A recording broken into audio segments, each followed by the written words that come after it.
So it's the month of February, and I want to learn a skill that will make me look kind of badass and cool. So I went to my trusty skill book where all my ideas were written. I just walked around reading all of them. I thought maybe throwing knives would be one of them. It looks cool. Just crushing a coconut with my bare hands. Or maybe just doing a handstand push up. I finally chose this. Nunchucks, baby.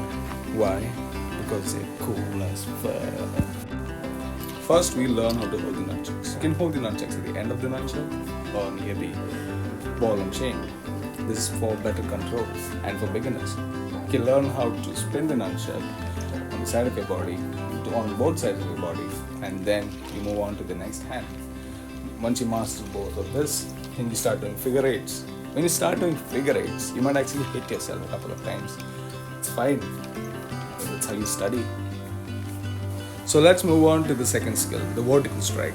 In this, you'll pull the nunchucks over your shoulder and then kill the momentum while you bring it down. This way, you'll do it with both hands. Once you master it, you can start adding little spins in between.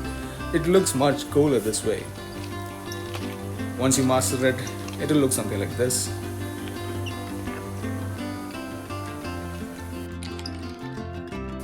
So let's move on to the second skill, horizontal strike. In this, you'll spin the nunchucks in front of your body in a horizontal position and you'll let the nunchucks hit you on the side. However, if you get hit by the end of the nunchuck, it will start to hurt. Even though these were training nunchucks with foam padding, see, if you get hit on the side, you'll still get hurt. So you have to get hit on the top of the nunchucks. That way it doesn't hurt anymore. See, it doesn't hurt. I'll show you even more. It doesn't hurt at all. Look. Underarm catch. For this, technique is used to pass the nunchucks from one hand to the other. You have to combine the vertical strike on both hands and you pass the nunchucks by putting your other arm like that. You have to pass the nunchuck over your triceps. See, like that.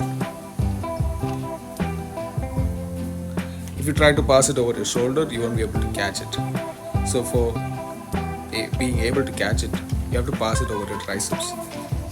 Once you get a better handle like this, it will look something like this. And then when you get better at it, you can start adding spins in between. And it will look something like this.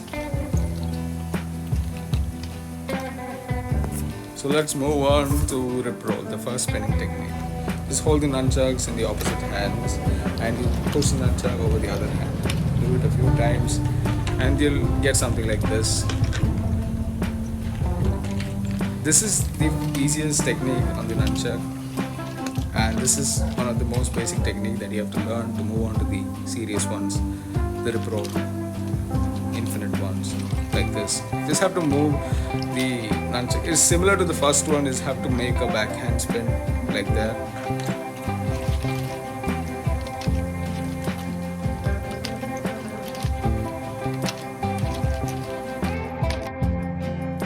Let's move on to quantum rip roll. This one is a bit hard for me, as you have to spin the nunchuck in front of your hand and then spin it on the back of your hand. It took me a while to master it. It was not easy. It took me a few hours to get something like this. This actually is a really cool move and it makes your spins look really awesome. Once I was able to master this, I thought this is time for me to move on to the steel ones. And these hurt. They hurt like a lot. Let's move on to the fighting techniques. Precision striking. For this, you have to hold the nunchuck in between the underarm and you have to make a downward punching motion, scooping motion, in which the nunchuck pushes out and hits the target by the end of the nunchuck and has to come back and sit in between the underarm. It took me a while, but then eventually I got it, and this is how it looks. I kept hitting myself a couple of times, but then no pain, no gain, right? It took me a while with the left hand as well, but then I finally got it.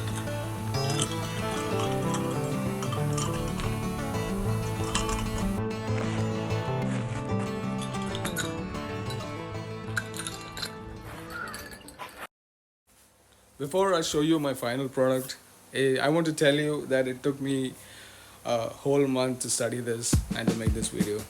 I even thought of quitting at the beginning because of how bad I was and how I kept hitting myself in the head. But then I thought I have to make a video, that's what I promised myself, and so I did. And I realized that you can't be good at something without being bad at it at first. And my neighbors were looking at me crazy and I had to prove them wrong. Like they were thinking, who the hell is this guy doing this at 5:30 in the morning? And so I had to do this. And I had a lot of fun in making this. So if I have inspired you to pick up the nunchucks and try it out yourself, do let me know. Have fun. So let's go, the final hour.